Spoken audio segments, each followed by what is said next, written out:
우리 삶에 들어오는 많은 독소들이 있습니다. 우리의 신앙생활을 해치는 그러한 아주 안 좋은 것들이 있는데요. 그러한 것들 중에 단연 1등은 오늘 본문에 비추어서 비교의식이 아닌가라고 여겨집니다. 우리는 서로 비교하는 경향이 있어요. 그래서 모든 순간에 은밀히 나와 비슷한 상대들, 또 내 이웃들과도 심지어 경쟁의식이 있고요. 비교의식을 하며 살아갑니다. 그런데 이 비교의식이 우리에게 들어가는 순간 우리의 신앙생활은 모든 기쁨과 활력을 잃어버립니다. 그래서 비교지옥이라고 누가 표현하더라고요. 그렇게 우리가 하나님을 밀어내고 비교하는 의식과 경쟁의식 속으로 스스로를 몰아넣어버리는 이 자기중심적인 죄악이 우리 가운데 기본적으로 모두에게 있습니다. 이 말씀 가운데서 오늘 이 비교의식에 대해서 우리에게 어떻게 교훈하시는지, 우리가 그 교훈을 듣고 이 말씀을 듣고 우리가 주님 안에서 어떻게 이러한 마음들이 들 때 우리를 이겨내고 극복하고 또 하나님 앞에서 살아가야 될 것인가를 배우는 그런 말씀이 됐으면 좋겠습니다. 먼저 읽었습니다만 다시 한 번만 읽겠습니다. 22절부터 26절 읽겠습니다. 그 후에 예수께서 제자들과 유대 땅으로 가서 거기 함께 요하시며 세례를 베푸시더라. 요한도 살렘 가까운 에논에서 세례를 베푸니 거기 물이 많음이라. 그러므로 사람들이 와서 세례를 받더라.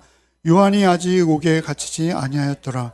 이에 요한의 제자 중에 한 유대인과 더불어 정결 예식에 대하여 변론이 되었더니 그들이 요한에게 가서 이르되 랍비여, 선생님과 함께 요단강 저편에 있던 이 곧 선생님이 증언하시던 이가 세례를 베품매 사람이 다 그에게로 가더이다.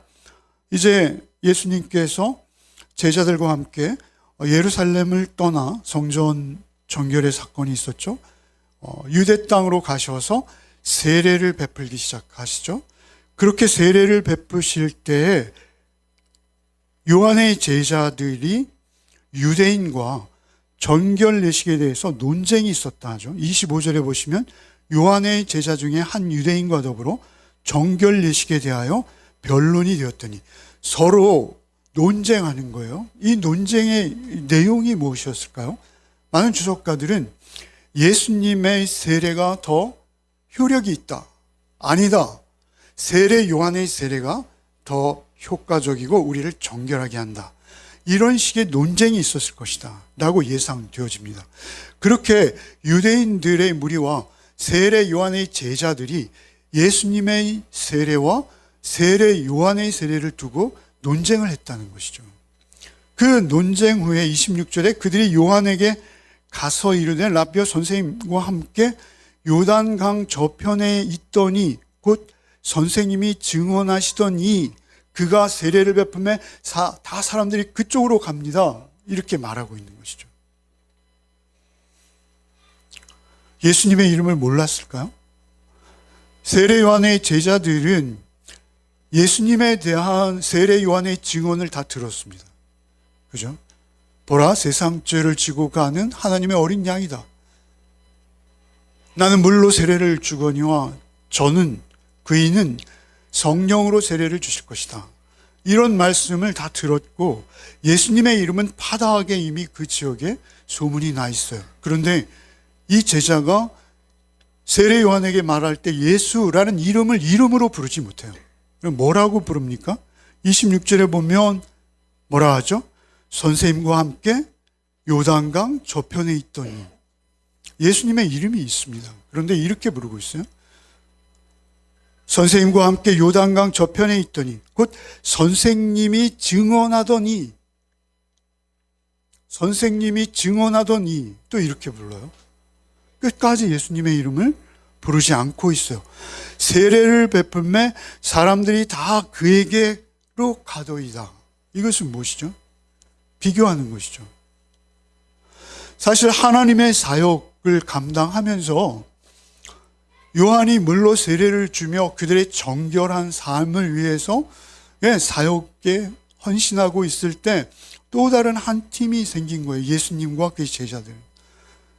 그의 제자들도 또 세례를 주기 시작한 거예요. 물론 그 예수님이 직접 세례를 주었다, 아니다, 제자들이 주었다, 이런 논쟁이 많이 있습니다만 그게 중요한 것이 아니죠. 어쨌든 한 팀이 사역을 하고 있는데 또 다른 한 팀이 생긴 거예요. 그런데 그 팀은 자신의 선생이 증거하기를 나보다 더 능력이 크시고 내가 그분의 신발끈을 매기도 감당치 못할 하나님의 아들이요 예수, 곧 우리를 죄에서 구원할 자이시다 라고 증거했음에도 불구하고, 여러분, 사람들이 다 그에게로 가더이다 이렇게 말하는 거예요. 간단하게 정보를 전달하는 것처럼 보이지만 사실 이건 정보 전달이 아니죠. 비교하는 것입니다. 그리고 어느 정도 시기와 질투가 있어요. 굉장히 불편해 보여요. 마음의 갈등이 일어난 것이죠. 나름대로 해석하고 있는 거예요. 그런 성향이 우리에게 있다는 거예요. 다. 우리의 생각이 기본적으로 내 중심, 자기 중심적으로 기우는 거예요. 그런데 이것은 꼭 사역자 간에만 있는 건 아닙니다. 여러분, 저는 아시다시피 부교육자들이 굉장히 많이 모여있는 그런 공동체를 섬겼습니다. 그래서 부교육자들이 많이 있으면요, 사실 그간에 질투가 있습니다. 다툼이 있습니다. 갈등이 있습니다. 목사님들도 그렇습니다. 노회에 모이고요, 큰 교회는 큰 교회대로, 작은 교회는 작은 교회대로, 또 큰 교회와 작은 교회 간에 갈등이 있습니다. 선교사님들도 제가 듣기로는 그렇습니다. 학교를 세운다, 유치원을 세운다, 여러 가지 점에서 상당히 대립적이나 협조적이지 못할 때가 있다는 것이죠.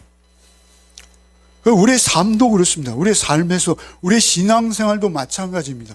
우리가 공동체로 모여 있습니다만 우리의 생각에는 의식, 무의식 중에 내가 더 중요한 사람이지, 내가 더 많이 없어서는 안 되는 사람이지, 이런 비교의식과 경쟁의식이 우리도 모르는 사이에 우리 안에 싹틀 수 있고 우리 안에 자리 잡을 수 있고, 그것들이 문제가 아니에요. 사실은 그것이 문제가 아니에요. 그것 자체는 문제되지 않아요. 그것을 발전적으로 볼 수도 있습니다. 그러나 그 비교의식과 경쟁의식이 우리 가운데 자리 잡기 시작하면, 여러분, 우리 마음에, 우리의 영혼에 하나님을 밀어내기 시작합니다.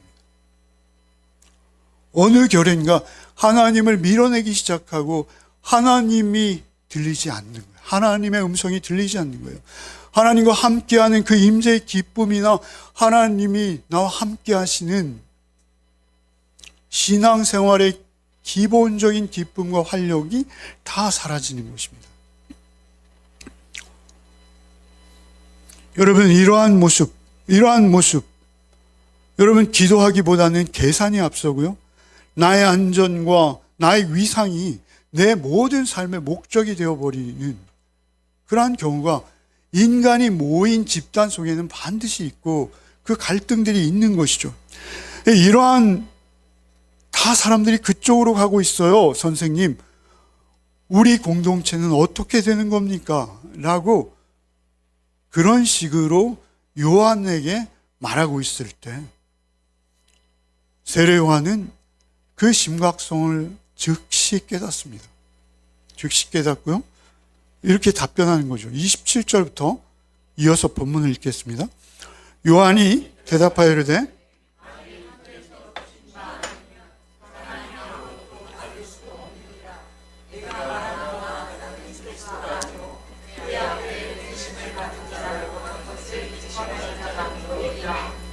친구를 취하는 자는 신랑이라 서서 신랑의 음성을 듣는 친구가 그에게 기뻐하니 나는 이러한 기쁨으로 충만하였다. 그는 분하여야 하고 나는 그사하여야 하리라. 예, 세례자 요한은 네 가지로 그 제자를 설득하기 시작합니다. 그 제자에게 사실 교훈하시는 것이죠. 네 가지예요. 첫 번째는 무엇이었냐면 27절에 만일 하늘에서 주신 바가 아니면 사람이 아무것도 받을 수 없다. 그러니까 예수께서 또 예수님의 제자들과 함께 그들이 베풀고 있는 세례는 하나님께로부터 온 것이다. 하나님께서 주시지 않으면 그들이 그런 일을 할 수 없다. 가장 기본적인 말씀이죠. 하나님의 주권적 통치로 하나님의 목적을 위해서 하나님께서 사람들을 쓰신다라는 아주 기본적인 말씀을 하는 거예요. 그냥 상식이죠. 저는 이 두 번째가 가장 중요하다 여기는데요. 28절과 29절에 보면 28절에 뭐라 말씀하시죠? 나는 그리스도가 아니다. 나는 메시아가 아니다. 나는 그 앞에 보냄을 받은 자다. 그리고 내가 너희들에게 말했지, 너희들의 사역은, 너희들의 사역의 내용은 이 사실을 증언하는 거야. 이 사실을 증언하는 거야. 이렇게 말씀하시고, 아니 저는 세 번째가 가장 은혜를 많이 받았어요. 세 번째 이렇게 말씀하시죠. 뭐라 하십니까? 세 번째 29절에 신부가 누구입니까? 신부를 취하는 자는 신랑이나 이렇게 시작하시죠. 신부는 누구이죠? 이스라엘 백성입니다. 이스라엘 백성. 오늘날 우리 영적 이스라엘이 우리이죠. 신부예요. 신부. 신부를 취하는 자는 누구예요? 신랑이라 하십니다. 신랑은 누구시죠? 예수님이시죠. 신랑인데 자신은 그 사이에 어떤 존재로 자리하고 있다는 거예요? 자기 정체성이 뭐라는 거예요? 신랑의 친구라는 거예요. 친구라는 거예요. 친구. 이 쇼슈벤이라는 명칭이 있다고 해요. 유대의 전통 혼례식에 있어서 한 친구 한 사람이 굉장히 중요한 역할을 감당했다고 해요. 손님의 접객에서부터 아주 결혼이 평생의 가장 큰 잔치이기 때문에 그가 모든 잔치를 다 감당하고 마지막 날 밤, 첫날 밤, 그 결혼식 절차가 다 끝나고 신부와 신랑이 만나는 그날 밤, 그 신부의 방 앞을 지키고 있는 친구가 있다고 합니다. 그 친구가 신랑의 음성을 듣고 기쁨으로 그 신부의 방을 안내하는 그런 친구, 자기는 친구라는 거예요. 자기는 구원의 주체가 아니라는 것이죠. 여러분, 사실 이게 오늘 전 본문을 이끌고 있다. 저는 이렇게 생각합니다. 자기는 친구일 뿐이라는 거예요. 신부를 얻기 위해서 사실은 모든 것을 내어주는 분은 신랑이라는 거예요. 이것은 우리의 혼례제도나 그때 당시의 혼례제도와는 조금 동떨어진 얘기지만 사실 성경을 놓고 우리가 기준으로 볼 때 여러분 그 하나님께서 신랑이시고 이스라엘이 신부인 것은 구약에서 반복되는 표현이에요. 잘 아시잖아요. 이사야, 예레미야, 호세아. 그죠? 정확히 신랑과 신부로 하나님과 이스라엘의 관계를 표현하세요. 남녀의 관계가 아니에요. 연합이라는 관계로 하나님과 성도의 관계를 설명하실 때 신랑과 신부로 구약만이 아니라 신약에서도 동일합니다. 그런데 그 관계를 여러분 세례 요한이 차용하고 있는 거예요. 그런데 그 신부를 얻기 위해서 사실은 신랑은 모든 것을 내어주는 거예요.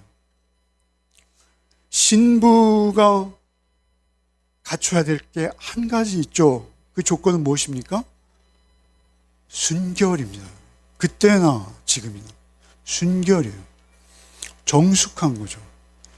그런데 신부가 정숙하지 못한 거예요.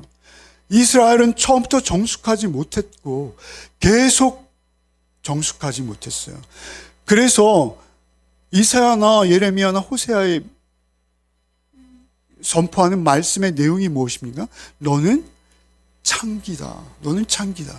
너는 간음한 아내다. 라는 이 말씀을 계속 외쳐대고 있었던 거예요. 너는 간음한 호세아의 예언이 다 뭡니까? 고멜을 향한 예언이 뭡니까? 그렇게 언약을 깨뜨렸다. 너는 우상 숭배로 간음했고 끊임없이 다른 신들을 쫓아서 헤맨 자가 아니냐라고 지적하고 있는 거예요.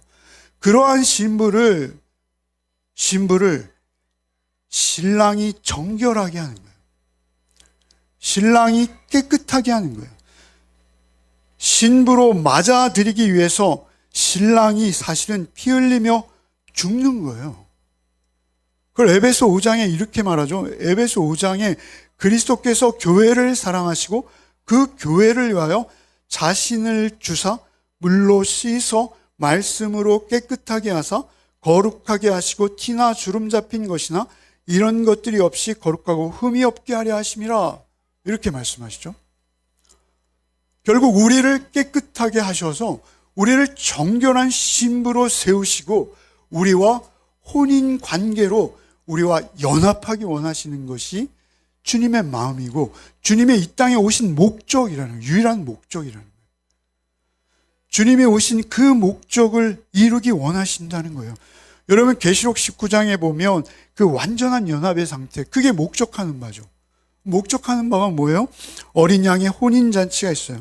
어린 양의 혼인계약이 이르렀고 그의 아내가 자신을 준비하였으니 그에게 빛나고 깨끗한 세마포 옷을 입히도록 허락하셨으니, 이렇게 말씀하세요. 우리에게 깨끗하고 거룩한, 성결한, 정결한 세마포 옷을 입히시기 위해서 하나님이 어린 양이 되신 것이죠. 하나님의, 보라, 세상 죄를 지고 가는 하나님의 어린 양이라는 것은 1장에서 세례 요한이 선포한 바로 그 말씀이죠. 그 말씀의 목적이 무엇입니까? 결국 우리의 신랑 되시기 위해서 오신 분이요, 그 신랑 되기 위해서 자기를 내어주신다라는 것이죠. 우리는 스스로 정결하게 만들어지지 않습니다. 우리는 스스로 정결하게 할 수 없는 자들이에요. 아무리 내가 그 비교 의식에서 자유롭고 싶고 내가 그러한 모든 모습에서 정결하게 구별되어진 어떤 존재로 서고 싶다 하더라도 내 의지와 내 마음, 내 뜻대로 되지 않는 존재들이에요. 감히 신랑을 맞을 수 없는 존재들이에요. 그러나 그 신랑께서 우리의 더러움을 덮으시기 위해서 자신의 생명을 내어주시는 거예요. 피로 씻으시고 말씀으로 단장시키셔서 마침내 그 영광의 혼인잔치로 우리를 인도하시기 위해서 신랑 되신 그분이 오셨고 그분이 우리를 깨끗게 하시는 거예요.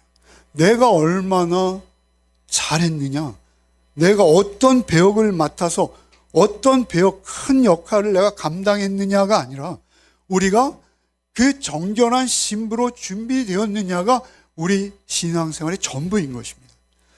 우리가 과연 그 피로 씻겼는가, 그 피로 깨끗해졌는가의 문제예요. 그런데 그 피로 씻긴 것도 문제이지만 그 피가 누구의 피냐가 더 문제인 거예요.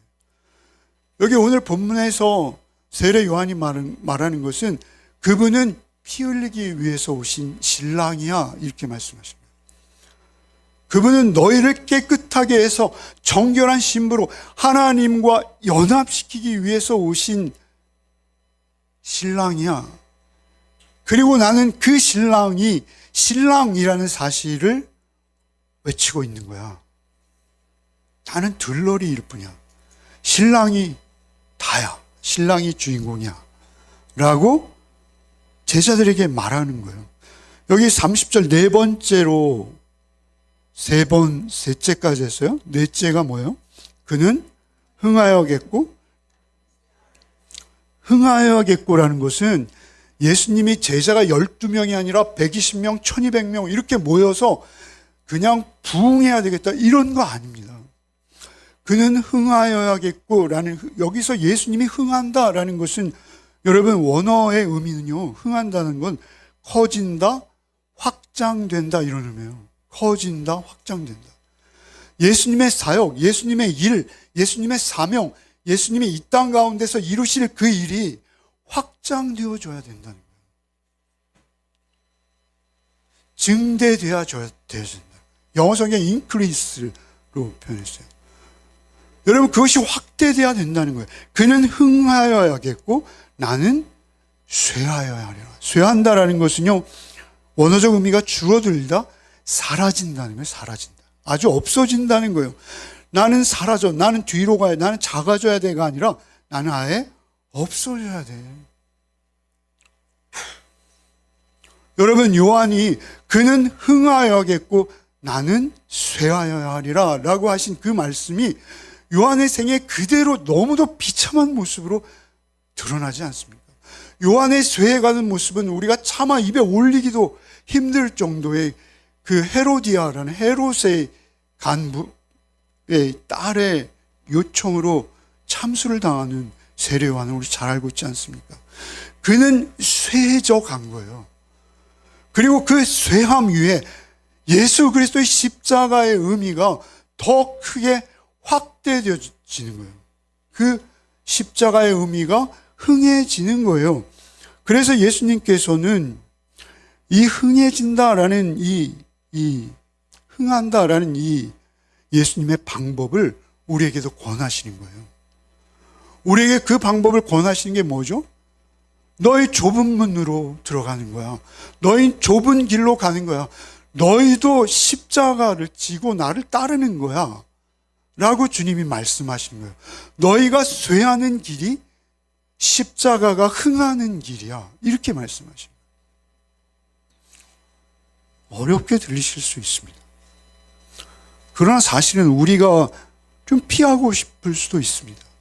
그러나 사실은 정확한 성경의 진리는 우리의 옛 자아를 거스르고 그 옛 자아를 십자가에 못 박는 말씀이기 때문에 이 말씀이 사실 우리의 전부가 되어야 되는 것입니다. 자기를 부인하고 좁은 길로 가라, 십자가를 지고 따르라 라는 이 요구에 언제나 나는 쇠한다 라는 우리의 정체성을 가지고 있어야 된다라는 것이죠. 그 정체성을 놀랍게도 세례자 요한은 가지고 있었어요. 하나님께서 주셨겠죠. 여러분, 요한복음에 예수님과 가장 가까웠던 수제자, 아니 사복음서를 통해서 가장 가까웠던 수제자 누구입니까? 베드로이죠. 베드로가 그 쇠한다라는 것을 이해하지 못하는 거예요. 예수님께서 십자가를 지러 간다니까 아닙니다. 막았잖아요. 예수님이 쇠하러 가시는데 그게 흥하는 쇠함이시거든요. 그 십자가 사역을 막아요. 왜 막습니까? 인간적인 생각으로는 당연한 거예요, 여러분. 근데 그 당연한 행위가 어떻게 됩니까? 사탄아라고 부르시죠. 사탄아, 내 뒤로 물러가라. 무서운 말씀이죠. 예수님께서 십자가를 지시겠다 또 다시 말씀하시니까 요한복음에서는 또 뭐라 합니까? 나는 절대 예수님을 떠나지 아니하고 예수님을 내가 배반하지 않겠습니다. 나는 내가 죽을지언정 주님의 이름을 부인하지는 않겠습니다. 그런데 그게 되나요? 자기 확신과 자기 결단과 자기 의지로 그게 가능한가요? 안 되더라는 것입니다. 안 된다는 것입니다. 안 돼요. 절대 안 돼요. 한낮 여종 앞에서 3번씩이나 비겁하게 예수님을 부인할 수밖에 없었던, 그게 자기 부인을 포기하는 것입니다. 우리는 포기할 수밖에 없는 존재예요. 자기의 생존을 위해서 오히려 할 수 있는 일을 다 하는 것이죠. 그러나 베드로는 결국은 쇠하는 길로 갑니다. 쇠하는 길로 가요. 어떻게 갑니까?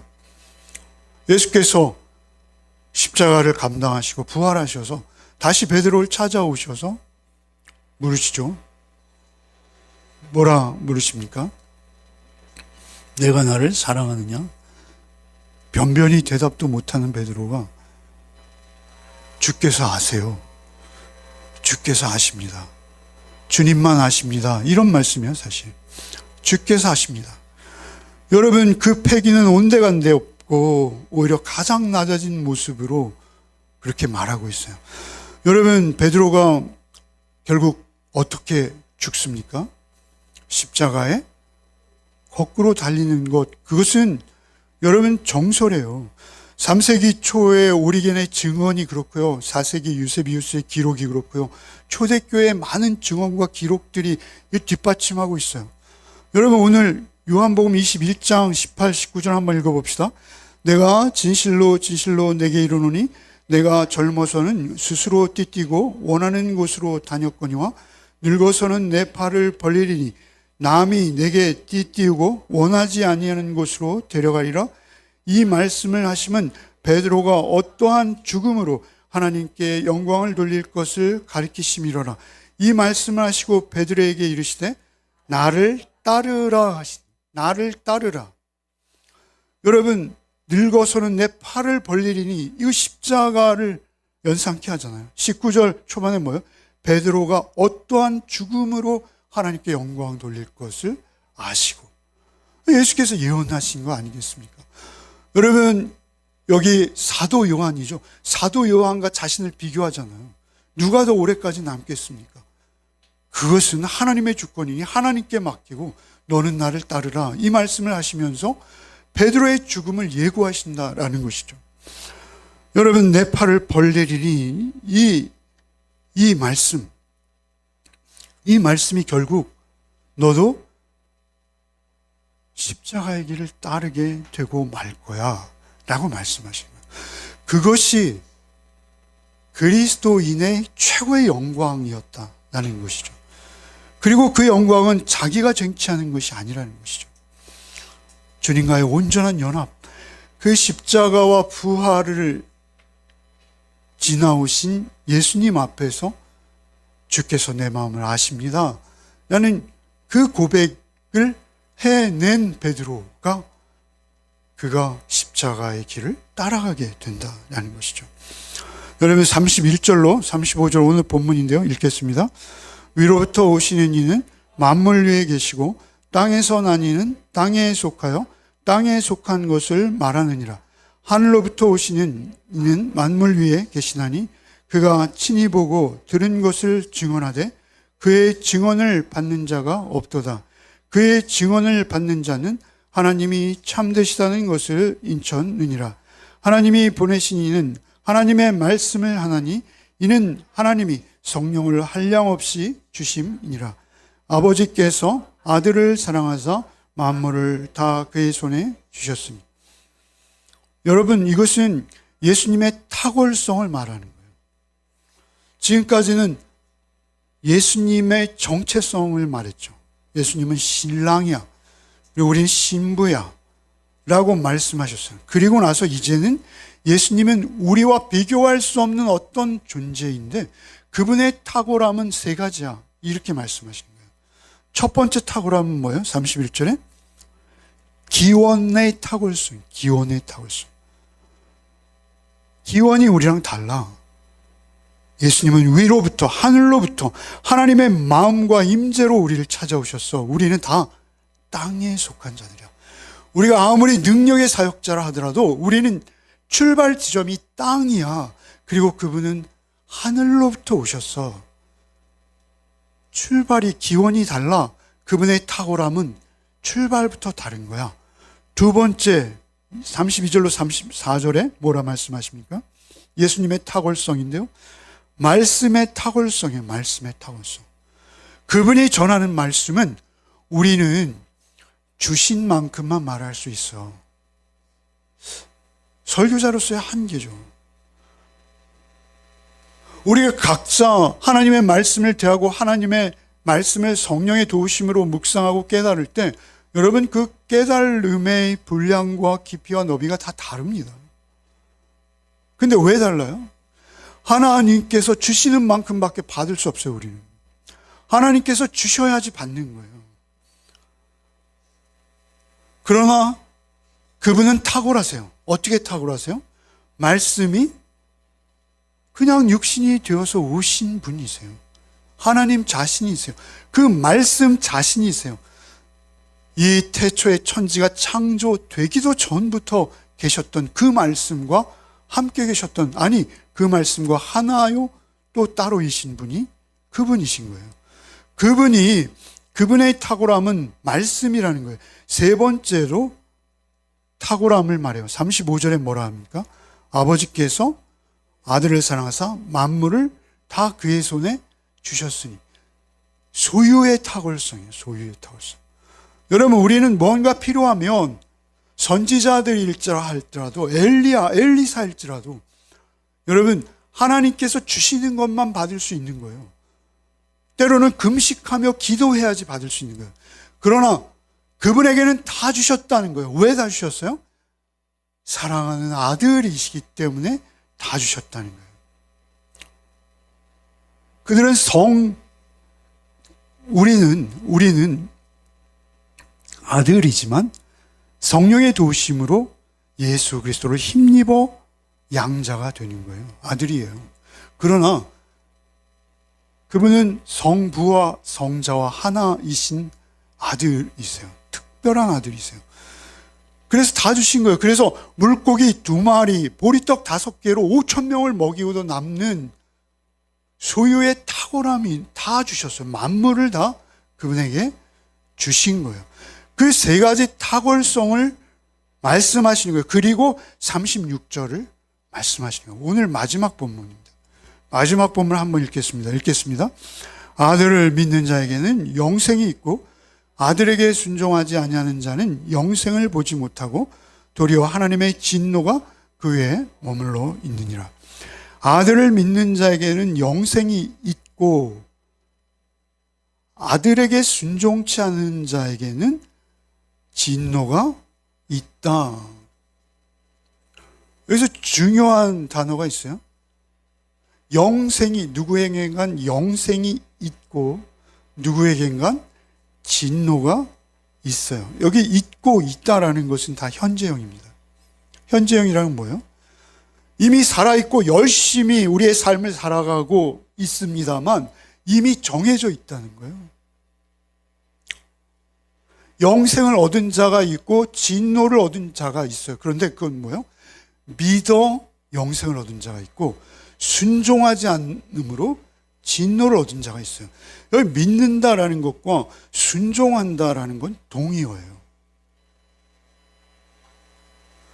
서로 위치를 바꾸어도 내용은 똑같아요. 그러니까 믿고 순종하는 거. 믿음은 우리가 흔히 생각하는 어떤 감정적인 동의나 내가 머릿속으로 그냥 이해하고 그리고 거기에 뜻을 같이 한 것이 믿음, 이렇게 생각할 수 있는데 그렇지 않다는 거예요.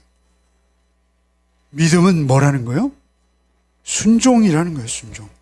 이것은 신랑과 신부의 관계로 제가 세례 요한이 자신을 들러리로 이해하고 있다. 그래서 그는 흥하여야겠고 나는 쇠하여야겠다. 이렇게 말씀했다고 했잖아요. 이것은 마치 결혼 서약과 같은 거예요. 결혼 서약. 믿고 순종하겠습니다. 우리의 결혼 서약은요, 그냥 하는 게 아니잖아요.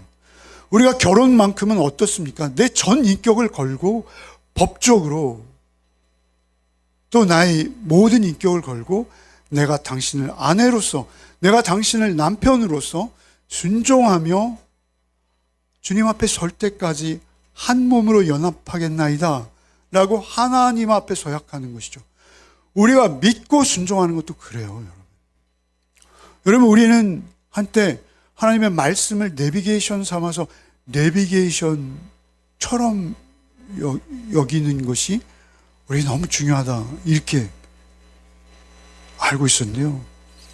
사실은 내비게이션은요, 위험해요, 여러분. 내비게이션이 때로는 돌아가게 알려줄 때도 있거든요. 그러면 내가 더 직방을 알고 있으면 어떻게 합니까? 내비게이션을 무시해버리거든요. 여러분, 우리가 그 비교와 경쟁의식 속에 있을 때는요, 하나님을 밀어낸 자리에 내 자아가 들어오거든요. 내 욕심이 들어오거든요. 내 욕심이 들어오면 내비게이션은 그냥 참고만 될 뿐이에요. 여기에 믿는 것과 순종하는 관계는 뭐냐면요, 운전대를 맡겨드리는 거예요. 운전대를 맡겨드리는 거예요. 나는 조수석에 타는 거예요. 성서 유니언이 이렇게 제목을 했더라고요. 오늘 본문 조연이라는 단어를 썼더라고요. 우리는 조수석에 타는 거예요. 그리고 운전대를 주님 앞에 맡기는 거예요.